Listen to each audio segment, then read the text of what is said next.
Today I'm going to talk about SBRT treatment planning, some practical considerations. I have no conflicts of interest to disclose. First, we are going to go through the basic principles of SBRT treatment planning. We are going to explain what's the difference between conventional fractionated plan versus SBRT plan. And I'm mainly going to focus on how to evaluate SBRT plan. And I'm going to use some examples such as spine, lung, or liver case. And also, we are going to discuss practical considerations for SBRT implementation. Stereotactic body radiotherapy, SBRT, has fractional dose larger or equal to 5 gray. It has a bigger range. It can be as low as 5 gray, sometimes to as high as 34 gray, I've seen, per fraction. The number of fraction is less or equal to 5. The range also could be 1 fraction only or up to 5 fraction. So safe delivery is of utmost importance due to the high fractional dose and small number of fractions. So at our institution, we started first SBRT spine case in January 2008.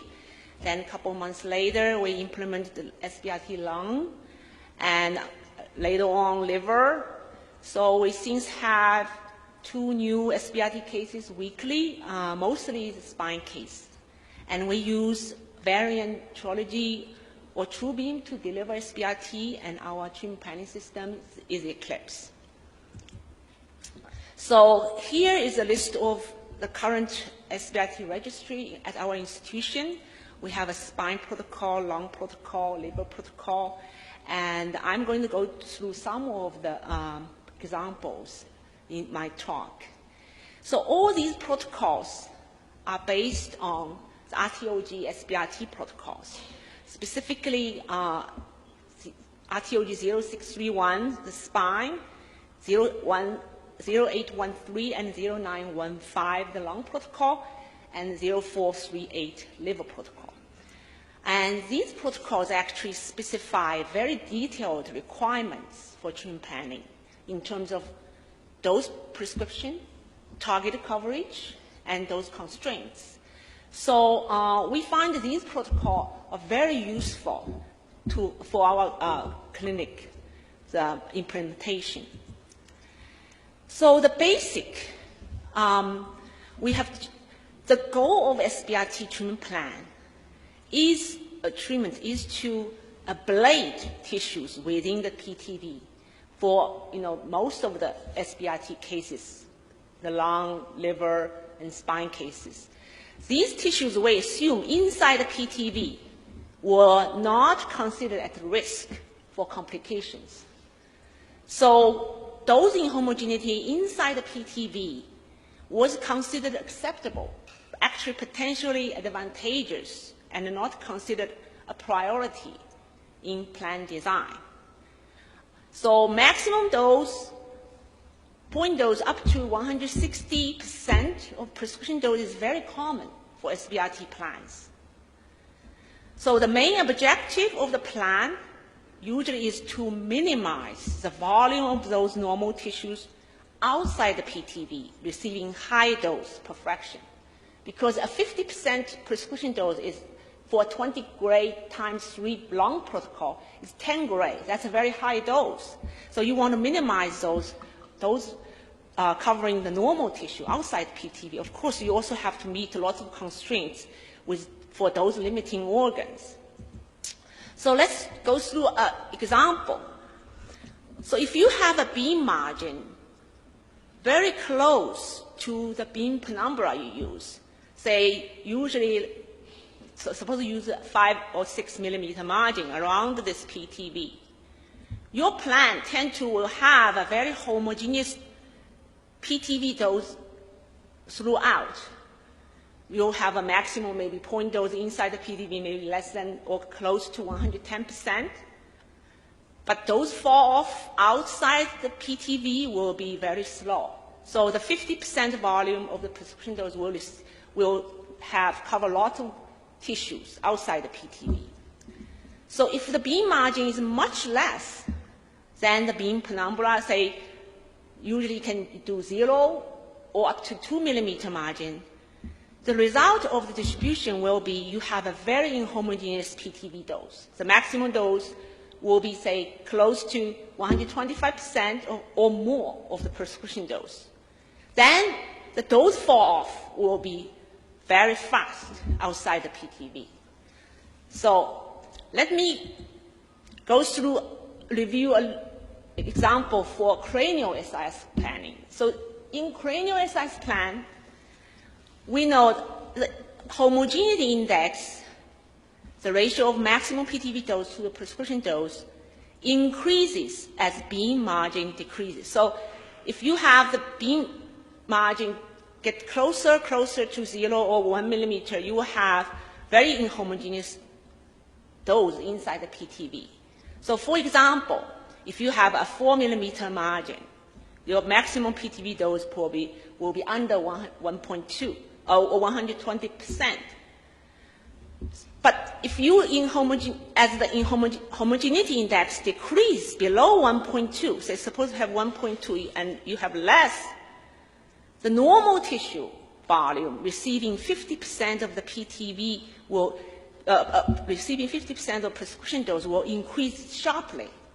So that's why cranial SIS plan, if you use linear, usually you have close to 125% or more maximum PTV dose. So for conventional fractionated plan, there's a fundamental difference. Should be fundamentally different from the SBRT plan. So this one, for prescription dose, conventional fractionated is 3 gray or less per fraction. SBRT is 5 gray or more, and very often it's very high, like 20 gray or more for lung case sometimes. Number of fractions 10 or more for the conventional fraction, and SBRT is 5 or less. So the dose distribution inside PTV for conventional fractionated case usually is homogeneous, and maximum PTV dose usually is close to 110%. But for SBRT plan, it's very heterogeneous, and maximum PTV dose up to 160% is not uncommon. The dose gradient outside usually is very shallow or slow, and the SBRT plan is very steep. So let me just give another example to drive home the message, the difference. So a 20 gray times 3 plan is totally different from a 2 gray times 30 plan. So use a very small lung lesion as an example. The PTV volume is only 33 cc. So SBRT plan, usually you have multiple non-coplanar beams, say for example 11, the beam margin 1. So you can see usually the maximum PTV dose, you can get more than 120%. And these are the volume receiving prescription dose, the volume receiving 50% prescription dose, and the volume receiving 25% prescription dose. But we have to remember 50% of prescription dose for a 20 gray per fraction plan is 10 gray. On the other hand, let's say I use the same beam arrangement, okay, but the beam margin I use 5 millimeter. For a 2 gray plan, you'll find, okay, the maximum dose is around 110. The volume receiving prescription dose will be 5.7 cc more than the SBRT plan. And the volume receiving 50% of prescription dose will be 66 cc more than this plan. And the V25 will be 169 cc more. But this one, 50% prescription dose is only 1 gray. Of course, normally people, when you do a 2 gray per fraction plan, you don't really need to use 11 beams for such a small lesion. So then you say, oh, three fields should be enough. Then the same beam margin, if you use 3 fields, okay, the volume receiving prescription dose will be even much more than this number, okay? 271 cc more than the V50 for SBRT plan. So if you use your normal way to plan for a conventional fractionated plan and try to apply to a SBRT plan, you can see how many more normal tissue will receiving very high dose per fraction. So for SBRT plan, the prescription isodose level is usually not 100% prescription dose covering 100% PTV. Usually it's often 95% prescription dose covering 95% of PTV or higher, or 100% prescription dose covering 95% PTV or higher. This coverage was chosen because of the increased tissue volume that must be irradiated to cover the corners of the PTV, every little corner. So suppose you're attending, did a little bit of hand shaking, started squeeze a little bit points more outside. So then if you want to cover everything, then your coverage to the normal tissue volume will be increased dramatically. So for conventional fractionated plans, you tend to have much better, like say, often you can do 100% prescription dose to cover 100 PTV. So SBRT planning principles are very similar to the cranial SIS planning principles. Basically, you have to have inhomogeneous dose inside the PTV to achieve sharp dose fall off outside PTV. And you have to, most of the time, or very often, use multiple non-coplanar beams or arcs to create a conformal dose distributions. Actually, in some ways, SBRT plan is more complex than SIS plan for linear-based system because you have much more limited clearance for non-coplanar beams. So this protocol, these two protocols, RTOG 0813 and 0915 for the long protocols, specify very clearly the requirements for SBRT plan. So let me go through a couple of these important points. The maximum dose, if you normalize to be 100%, must be within PTV. Prescription isodose line must be between 60% or to 90%. That means if you normalize 100% as a prescription dose, the maximum prescription PTV dose should be beyond the 110% and under 167%. And prescription isodose surface coverage, they require the prescription dose cover PTV at least 95%. And also the 90% of prescription dose cover at least 99% of PTV. And there's a requirement for high dose split. The cumulative volume of all tissues outside the PTV receiving a dose of more than 105% of prescription should be no more than 15% of the PTV volume. So your 105 hotspots should be mostly within the PTV. And there's, most importantly, intermediate dose split requirements. So the fall-off gradient beyond the PTV extending into normal tissue structures must be rapid in all directions and meet the criteria in the table 1. Of course, you have lots of these other limiting constraints like cord, the kidney, all these other ribs.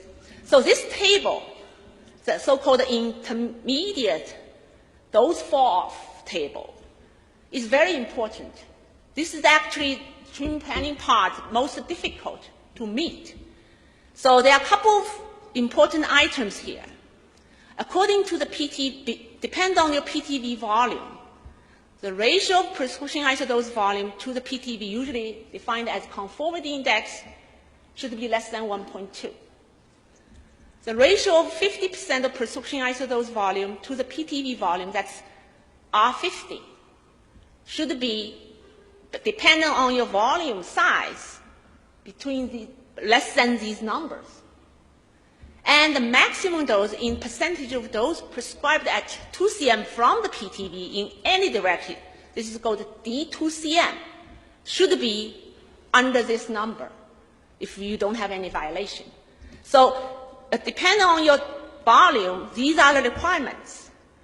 And this so-called percent of lung receiving 20 gray, those are the least problem of your treatment planning, because the tumor usually are small. You don't have any problem meet the lung constraints. So at our institution, okay, the published protocols at this point usually do not specify R50 or D2cm requirements for spine and liver cases, because they only specify very clearly in the lung protocol. Nevertheless, we find the lung protocol criteria used for spine and liver cases are very useful for our planning in spine and liver cases. So at this point, our institution, the planner, when they do a plan for spine or liver, they will put up those two, they will put up this table plus this requirement to make sure our plan meets these. And we usually have no problem meet. So let me just go through some of the examples. For example, the SBRT lung, we have a regimen for single fraction 16 gray according to RTOG 0631. These we done for cases we have confidence in the setup. For example, inferior T-spine and L-spine lesions. And we have also another 3-fraction approach with 8 gray times 3. Those are for cases we think there's more setup uncertainty. For example, the C-spine and the superior T-spine lesions. So RTOG define very clearly how to draw those target volume. So you should really let your attending follow these guidelines to draw their volume. And also the code should be defined by, MR fusion or myelogram. So specific one thing is important is if you have an epidural lesion you want to include in the target volume, you have to make sure there is a 3 millimeter gap between the spinal cord and the edge of the epidural lesion. Otherwise, you cannot meet those coverage and meet the cord constraint. So the cord constraint is also very specific in the RTOG protocol. So you draw a partial spinal cord, so 5 or 6 millimeters beyond your target spine. That's called partial spinal cord.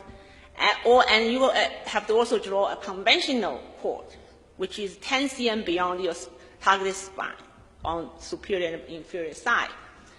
So the cord constraint has to be 10 gray maximum dose should cover less than or equal to 0.35 cc. And 10 gray should cover less than or equal to 10% of the partial spinal cord. And basically the maximum point dose should be less than 14 gray if you are doing 16 gray per fraction or 18 gray per fraction according to this protocol. So for spine cases, we find, of course, because you are trying to create a concave distribution, dose distribution. So IMIT or VMAT is required. At this point, we use 2 full rapid arcs or 2 partial rapid arcs to avoid shoulders or arms. One arc will be at collimated angle 0. The other will be collimated at 90. And before we had rapid arc, we use multiple fixed IMIT fields. And we don't find there's any need to do any non-coplanar beams because you don't have, most time you don't have clearance anyway. We follow the RTOG 0813 and RTOG 0915 long protocols requirement criteria for PTV coverage, high dose split, and the dose fall-off. Again, our planner look at those 2 tables very carefully. So I just translated this. Maximum dose must be within PTV. Prescription isodose line, if prescription is 100%, maximum dose must be at least 111%, but not more than 167%. Prescription isodose surface coverage is PTV V100 should be 95%, and PTV 90% should be bigger than 99%. So let's look at the DVH. So the volume, full dose, should cover at least, should be covering 95% of PTV. 90% of prescription dose should cover more than 99% of PTV. And you got a cord constraint. Here, this cord dose is 9.33. So let's examine all these items, item by item. Prescription isodose surface coverage. So for a prescription of 16 gray, 100%, PTV should be receiving at least, the prescription dose has to cover at least 95% of the PTV. So here it's more than 100% the dose cloud. You can see that we define the PTV V100 equal to 95%. So the second coverage criteria is 16 gray for V90% for PTV more than 99%. So here we get 90% prescription dose covering 100% PTV. So you have a 90%, you can see the whole 100% is covered. High dose bridge criteria. So maximum PTV dose is 135.3%, which is the global maximum, which is inside the PTV. That's one. Secondly, 105% cover the volumes outside the PTV should be less than 15% the volume of PTV. So here we have a PTV 19.1 cc. I got a V105 minus PTV 1.4 cc, which is 7.3%. So you can see my 105% mostly are inside the PTV. Very little is spilled outside the PTV. The conformality, prescription dose volume versus PTV volume. They will require less than 1.2. So here I got a ratio of 1.14, so which also meets. So basically, your volume covered by prescription dose is less than 1.2 PTV volume.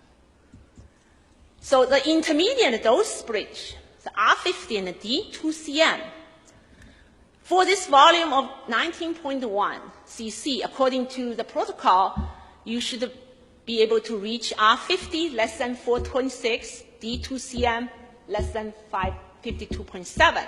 What I got is I have R54, D2CM 43.6. You can see this is my PTV, and these magenta are the ring from 2cm to 3cm. So these V50 never touch the 2cm ring. So that's also meet. So the 25%, this is a dose crowd for 25%. So for this kind of case, the spine case, it's not desirable actually to do any non-clopidogrel, because if you do non-clopidogrel, it will kind of spill the dose out to the adjacent vertebra. So in case later on you want to do another SIS for the next vertebra or something. And besides, with our machine, with a very big gantry head, most of the time, after you kick a 5 degree, you will collide with the table. So there's no clearance anyway. And this is 12.5% distribution. So 12.5% for 60 gray is 2 gray. So it's very, so skin dose, everything is relatively low. So there are some people do rect arc, they always use just single arc collimator with 45 degree. Instead of we use 2 arcs, collimate 0, the other one collimate 90. There are a couple of, if you look at the distribution for the 100%, it's very similar. You can get very good coverage. 50% dose for is also pretty good. But there's a cost if you rotate the collimator 45 degree. Say, for example, if you rotate the collimator 45 degree, at least you will, the 5% of the prescription dose will cover additional 15 cc of volume. So you can see this spill out here versus if you have 2 arcs with 0 and 90 degree collimator angle. So this is the same thing, like if you are treating a prostate, people use 1 arc with 45 degree. 5% of the dose you usually don't deliver to those far away places. You are going to deliver it, for at least with the rapid arc. What's the reason?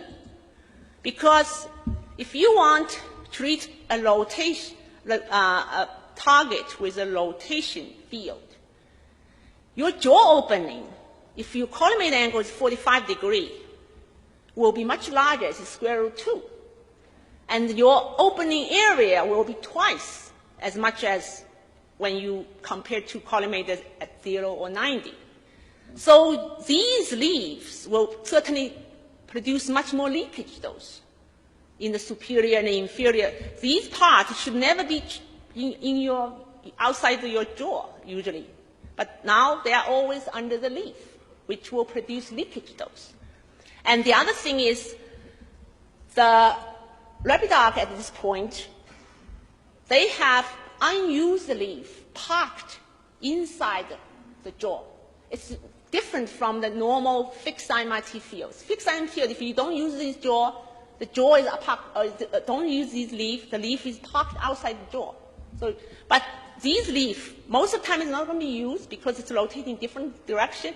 They are going to stay in here. And these leaves, they never close because they have a minimum leaf gap. Those actually can have plenty of dose. So that's the reason you create this kind of split, superior and inferior. So you have to be aware of that. So before we had rapid arc, we used multiple MRT fixed fields to create those spine SBRT plan. So you can actually use these fields, meet very similar constraints for the intermediate dose lift, but certainly they are not as pretty in terms of, because they have fingers, because you have only this many beam to use, and then you will have these, see, 25% you will get to the skin, and then 12.5% is kind of like fingers. So, but they can meet all the constraints. But commonly, I see lots of places, they do fixed MRT fields, like 7 to 9, mostly posterior beams. So what we found is if you mostly only use posterior beams, often you will find it's harder to meet the R50 and DC 2cm constraints, if you want to use those constraints as your guideline. And we also find it's sometimes difficult to meet the 10 grade constraints, even though the maximum point dose can be met, like 14 grade can. Like, for example, you get the DVH of the cord, maximum dose for this one is pretty good, 12.4 grade, instead of, no, it's under 14.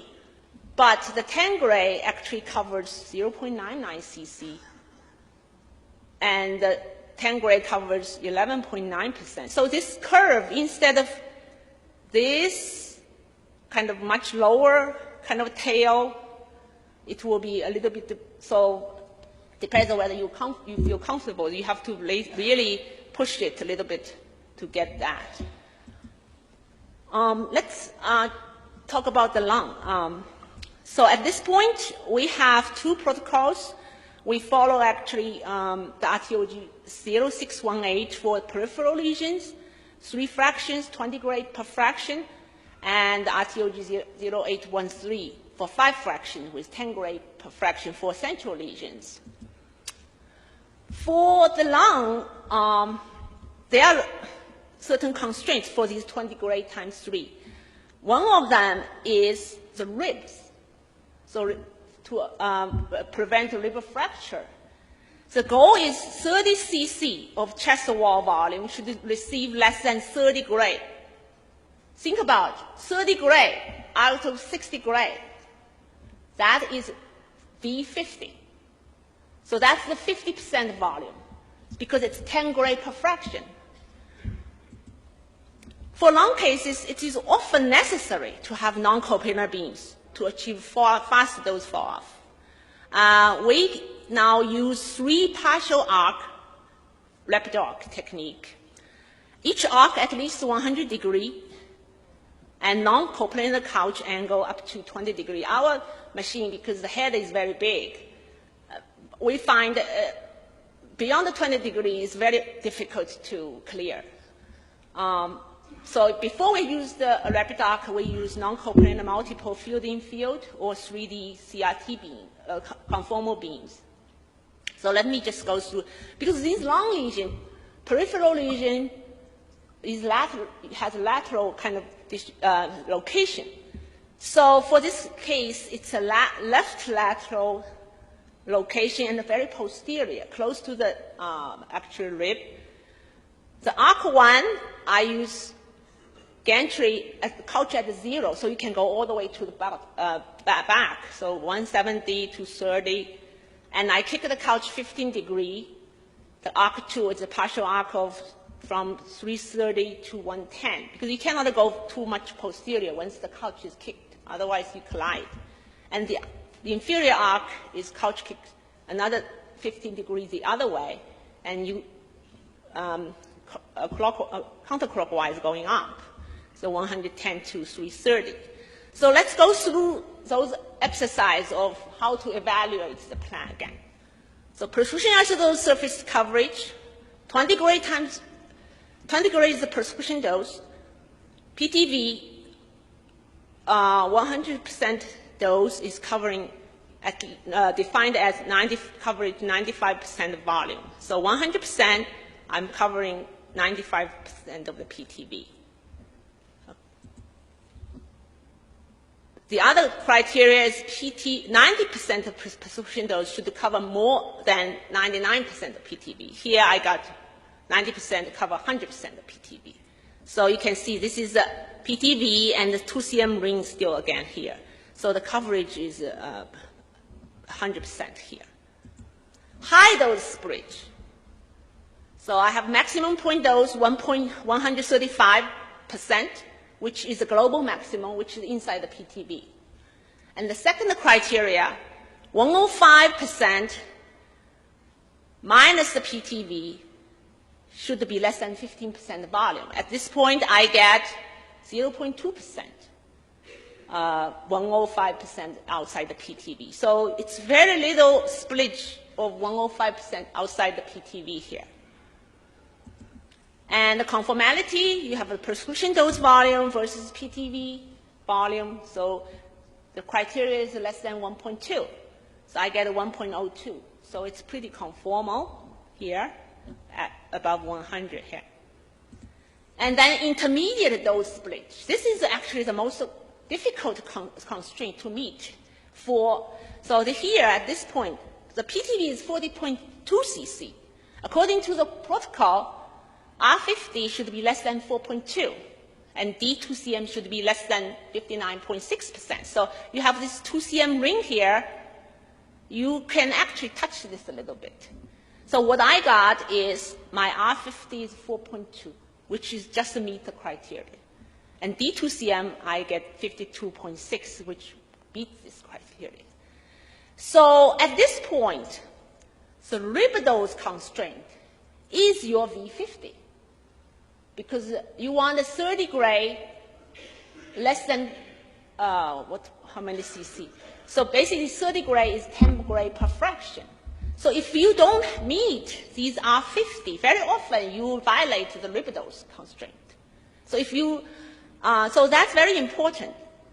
The reason why, for me, the R50 is lots of times difficult to meet is because those fall off in 3D is very difficult if you don't have enough non-coplanar beams. Because I simply cannot kick the couch more than lots of times 15 degrees with colliding with the patient or colliding with the table. So, but if you try the best to get D2CM and R50 to meet the constraint, your rib dose constraint usually don't have problem. So here's the 25% dose distribution. It's basically mostly restricted in the ipsilateral lung because I'm only using ipsilateral arcs. I don't go through the other side of the patient to get to here. So this is the distribution, and 12.5% is also mostly restricted in the ipsilateral lung. So for central located lesion, we follow the RTOG 08313, which have more constraints because it's in the central location. So we are doing 10 gray times 5, and it includes the gray vessels and some other constraints. We find that you can use the same technique, 3 partial arcs, just non-coplanar, 2 non-coplanar. Mostly you can meet those constraints without much problem. And for the liver, we have different protocols for mets, liver mets, 20 gray times 3 protocol and 10 gray times 5, depends on where the mets is located relative to this bioduct porta hepatus junction or something. And we also have a protocol for hepatocellular cancer, carcinoma with 5 fractions with 30 gray to 50 gray, depends on the V effective according to Laura Dawson's protocol. We find that from the treatment planning point of view, you have same kind of beam arrangement can work. So say, for example, liver case mostly located is right lateral, then you can use 3 partial right lateral arcs to achieve your planning objective. And we still use those tables from the lung protocol. And these are the constraints I listed here for the mets. And we find actually the most difficult cases are the HCC protocols because there are so many constraints, all these different things happening. And, but if you really try your hardest to meet the R50, these 2 cm, you actually will meet lots of these constraints without problem. But if your dose is spread out, those fall off is very shallow, lots of other problems, and the coverage will have problem too. So the task group TG101 provide lots of detailed information for SBRT implementation. So at this point, I just want to share some of our experience. So for SBRT C-spine, CT scan has to include the C1 so that vertebrae can be easily identified. And the setup uncertainty is large in this area because we have not figured out a better way to immobilize the patient because the flexibility in the neck area is there. And we find also fusion with MR in this area is very difficult because most times the patient is in a different neck position. So for this case, we add sometimes up to 3 mm margin for the PTV. And we prefer to use hypofractionation instead of the single fraction, unless that particular case we know we have pretty good clearance for the cord. And for this, we use a blue bag with vacuum suction and plus a head and neck mask as an immobilization device. For the SBRT T-spine case, the CT scan has to either include the C1 or L-spine so that it's very easy to identify which vertebra you're talking about. Because lots of these patients sometimes have multiple lesions in different vertebra, and you only are treating one or something the physician thinks is problematic for the patient's pain or something. So you have to really make sure you are at the right vertebra. Mostly for these, we try to get patient arms on the side so that the patient can stay comfortable. And then, of course, your beams and arcs have to avoid arms. So use avoidance sector, and we also use the blue bag with vacuum. So and the L-spine, of course, you have to include sacrum and lower T-spine. And the arms, we try to get on the chest so the patient can be more comfortable. For the lung CT scan, for upper thoracic regions, both arms, elbows should be over the patient's head and be included in the CT scan so that clearance of beams can be visualized during planning. Because if you don't scan the whole elbow in, and you created some non-coherent beam, you think it's really working, and then by the time you get on the machine, the elbow sticks out, you cannot even get clearance. So this basically has to be included in the CT scan, so you know, okay, whether you have trouble clear that. So all these cases have to scan at least 15 cm beyond field borders, because very often non-coherent beams are needed, and your calculation, you have to have more patients information, and also for clearance issues too. For SBRT lung, liver, abdominal cases, 4D CT simulation must be done first to assess tumor motion range. Gating can only be considered only if motion is more than 5 millimeter and the patient has a regular, reproducible breathing pattern. Alternatively, an ITV can be created. For gating cases, you cannot really use the blue bag with the suction because you don't get the gating signal. So we sometimes use abdominal belt compression system, but many patients cannot tolerate that. So fiducials are necessary for liver and abdominal cases because there's no other way to visualize tumor, at least for the pathology. Because lots of times, sometimes patient has lots of different surgical clips and have lots of artifacts, and combined CT image is not necessarily a good quality, and lots of times all those tumors are very lateral. So you have a field of view problem on the machine to really visualize the anatomy. So if you don't have fiducials for lung cases, follow on the machine must be done before simulation to verify visualization of the tumor. So I'll go through that a little bit. So the other thing is if non-gating, may consider one or both arms on the side because non-coplanar beams could be used to compensate for lateral beams. But if gating is used, at least for pathology, you cannot really kick the couch and still do gating.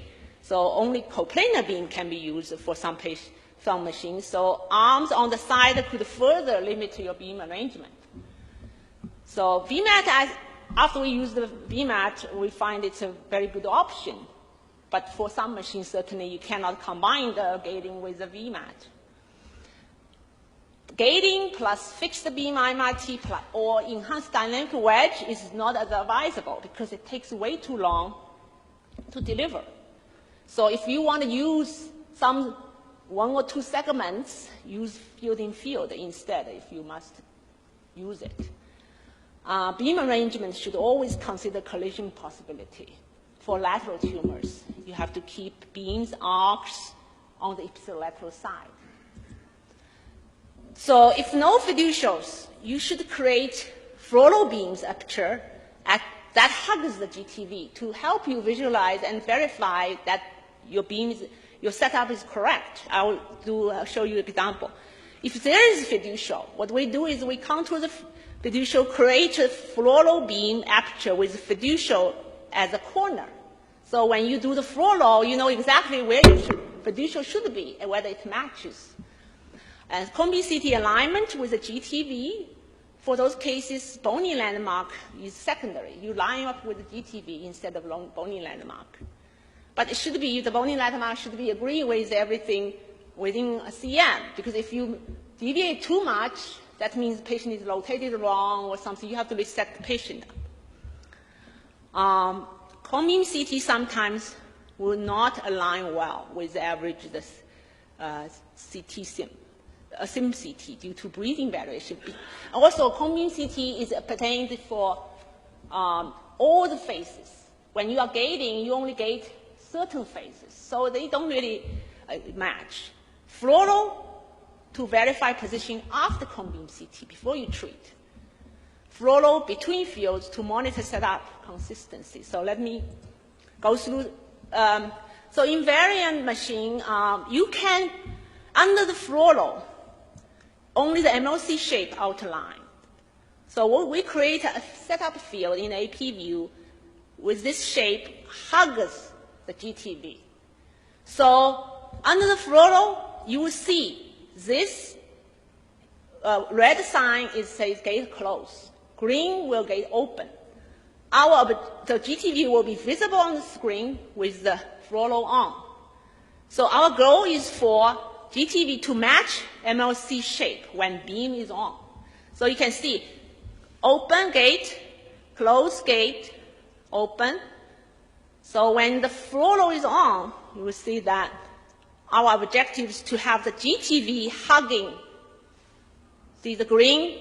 GTV has to hug the shape when it's green. So at this point, if you cone-beam CT, when you do the cone-beam CT, okay, it's done under free breathing.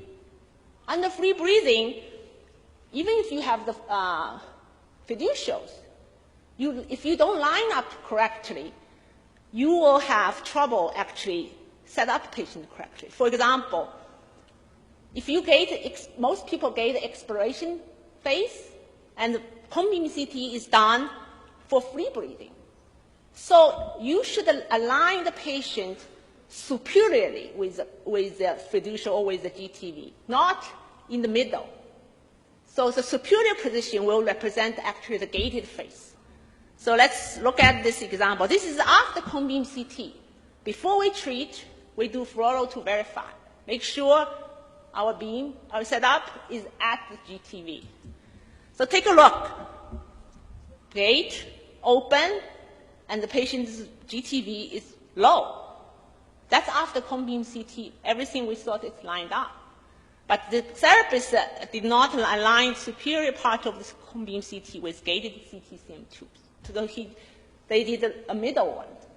So we decided after a couple of observations how much is off, and you can use your MLC as a ruler, because MLC is 5 millimeter, then you know how much is off. So after 5 millimeters, superior only shift.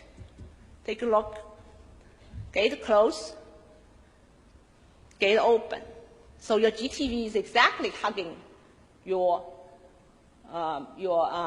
designed place. So then you can also verify it at a different angle. This is oblique view. Gate closed, gate open. Gate open, so it's basically, you give you confidence so you set up right.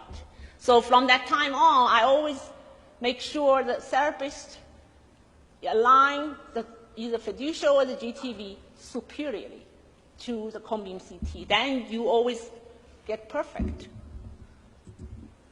The bottom line for SBRT is at our institution, without an approved plan in the patient's chart, no treatment verification can be done. A dry run is necessary. Physics must be present for treatment verification. If there's IMRT involved, without IMRT QA documented, no first treatment should be done. And attending must be present for every treatment fraction. Physics should be available for every treatment. So what is a dry run? It's a treatment verification. So it's not only should check whether you can reproduce the setup, you can have to verify your isocenter, whether you actually, for example, can get to that GTV in the lung. You have to clinically mold up each treatment field. So therapists have to be in their clinical mode, mold up each, physically actually mold up each field in the console. Because that is the only way you can check every single beam clearance collision. Whether there's a collision, whether there's issues, and you can check any interlock come up in the clinical mode. So if you don't run it in the clinical mode, you think everything's fine, but it could run into problem when they run it in the clinical mode, because clinical mode for the machine is the most sensitive, they check the most, so that part you cannot skip. And we actually discovered a lot of things during this process. So if you have somehow MLC interlock, when you mold up a particular field, MLC interlock, then you have to reinitialize MLC But if you still cannot clear, means you have a corrupt MLC file. So it's become, basically this beam is not going to be deliverable. Okay, can you imagine if you only have two arcs, one arc delivered, the other arc cannot be delivered? So there's also potential like MU problems. For example, if you put more than 1,000 MU in your field, for any single field beyond the machine capability for non-SIS beams, in clinical mode, they will simply don't let you mode up. So clinical mode up each field is essential in the dry run. And after your dry run, also during the dry run, you can also discover the patient's condition. Because lots of times the patient will say, I cannot handle this, it's too long, or something. But treatment is going to be as long. So the doctor actually can decide, okay, before the treatment next time, I will give the patient some medication to help them relax or do something. Because these are the process you can discover beforehand any potential issues, whether related to the patient, related to your technique. So it's very important. We don't skip this. In summary, the RTOG protocols are useful guidelines, very useful guidelines, actually, for treatment planning for SBRT. And we find now the planners will use these guidelines to make sure their plan fit those.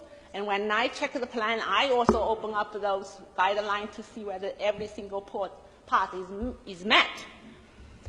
The SBRT procedures, from CT simulation to treatment planning to treatment verification and treatment, warrant serious attention from everyone involved. So serious attention means you don't make assumptions. Because sometimes the therapist, oh, this is clear. How do you know it's clear? And lots of times they make assumptions, and sometimes they tell you it's not clear. Oh, why is not clear? Oh, I cannot rotate to that side. But I'm not doing rotation to that side. I'm only doing partial arc. So you really have to still into them this clinical mode up. The dry run has to be a clinical mode up. You have to make sure your plan can be carried out without problem. And also, attending, when they select patients, they really should follow ASTRO's guideline about what kind of patient is suitable for SBRT. You cannot really have a patient in general, very, very kind of bad physical situation. They cannot tolerate such a long process. So that is also the time you find out the patient's condition during the dry run.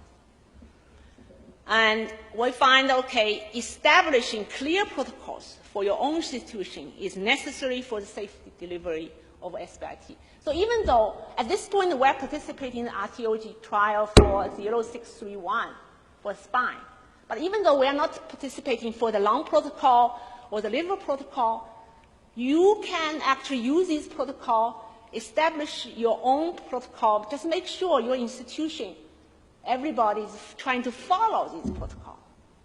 So because these are very serious procedures, so anything goes wrong, it's potentially a reportable event or misadministration. So that has to be put everybody into a serious kind of mode to deal with these kind of procedures. So I want to acknowledge my physics colleagues, including dosimetrists and all my physicians in our institution. Thank you very much.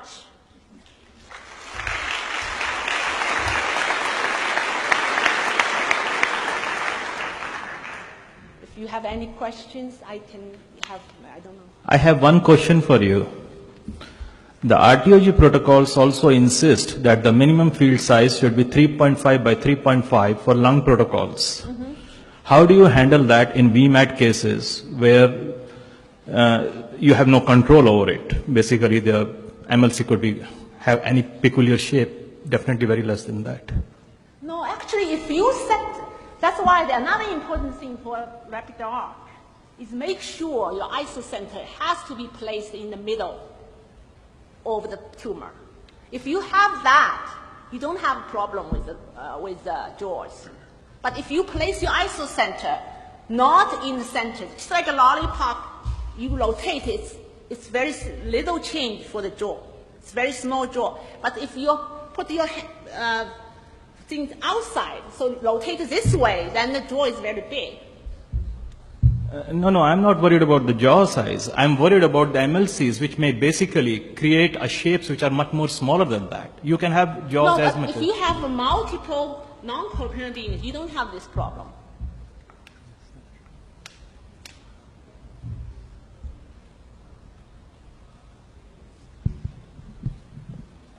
Can I ask a question? Yes. Okay. Oh.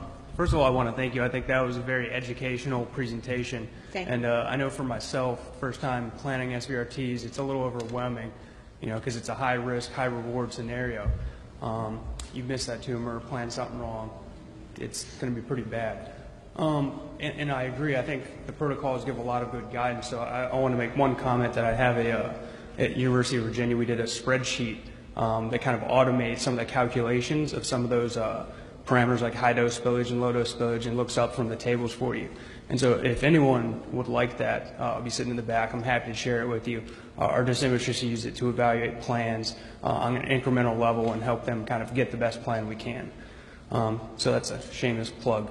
Also, I had a question for you. When you were planning for your lung SBRT doses, were you using heterogeneity correction? Yeah, we are using heterogeneity correction. We use the AAA algorithm, Okay. Eclipse. Yeah. My question is, with the 0618 protocol, they pretty clearly specify that you're supposed to calculate the dose with everything being water equivalent. And so I didn't know how that dosing, 20 gray times 3, when they were intended it to be calculated with water density, would be different than what the 0915 protocol specifies for, say, the fractionated 12 gray times 4, where they specify you have to use heterogeneity corrections. And so I'm not sure how comparable the practice of calculating the 0618 doses with heterogeneity corrections would be. So I didn't know if you wanted to comment on that. That I think this, because we've been using long dose correction for like as long as I remember, we used the Eclipse AAA algorithm. So at this point, I think lots of times if you use some algorithm like pencil beam algorithm, they definitely specifically have some requirements, or they don't even allow you to do those kind of patients with those kind of those calculation algorithm. But we have not actually, we are not enrolling those patients into those protocols. But at this point, we are not really trying to change our dose calculation algorithm simply because these lesions are small. It's just we did not really. See, lots of times I find that because we are not really enrolling all these protocols to enrolling patients to those protocols because we simply don't have the manpower to to deal with all these enrollment. But my point is, we try to follow as much as possible, so that way you know what you are doing is at least safe. Mm-hmm. Maybe not exactly what the protocol requires. No, I agree. We were treating kind of according to protocol as well, not accruing, and so we were just following the constraints, kind of using as guidelines. Even though we were adding an extra fraction, we were doing 5 times 12. But I'm just not sure how a 12 gray per fraction would compare to a 20 gray per fraction when you're talking about calculated with and without heterogeneity. So just a comment kind of, for thought. So. Yeah, I think so. Also, those fractionations, there are so many different fractionations. So what I think is what we are doing at this point is try to stick with something we are comfortable with. This is what we are going to do, even though maybe there are lots of different protocols like 12 gray times 4, like sometimes 8 times 3, sometimes like 20 times 3. So it's just very hard for us to adapt to every single protocol. So we try to also like 10 times 5. So all these, I'm not even sure, which one is the best one. Since we are not enrolling patients to those protocols, we just stick to what we feel comfortable with. Great, thank you.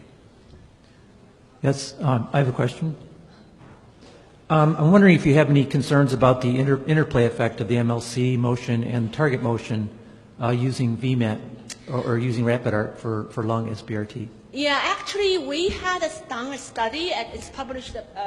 My colleague published a paper in the physics in medicine and biology, and he did a 2-patient study with VMAT. Actually, you don't have that much interplay, like this dynamic multi-leaf MRT fields, because you tend to have the leaf are not moving only one direction, and also it's from multiple angles during this whole rotation. So the conclusion at this point is much less a concern. And besides, these SBRT fields have lots of MUs to deliver. So it's not that fast. So you can go through multiple breathing cycles to go through them. Thank you. Thank you. Yeah, excuse me.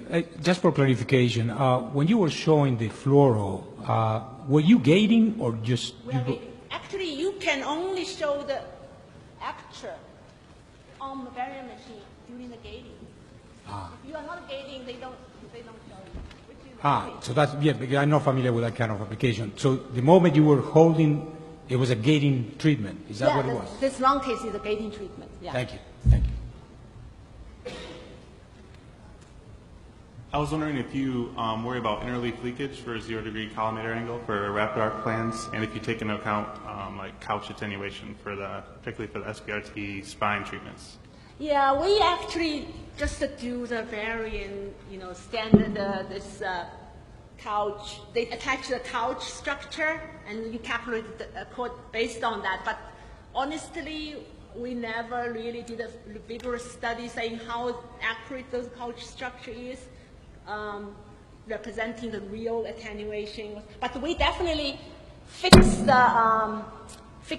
bar position for every patient, so we don't like move around the bar. So as far as, because it's rapid arc, lots of times, very rarely you will have one beam stay long time in one direction, going through the like a very thick part of the supporting bar or the table or something. So we don't find that's a big problem. Thank you. Sorry.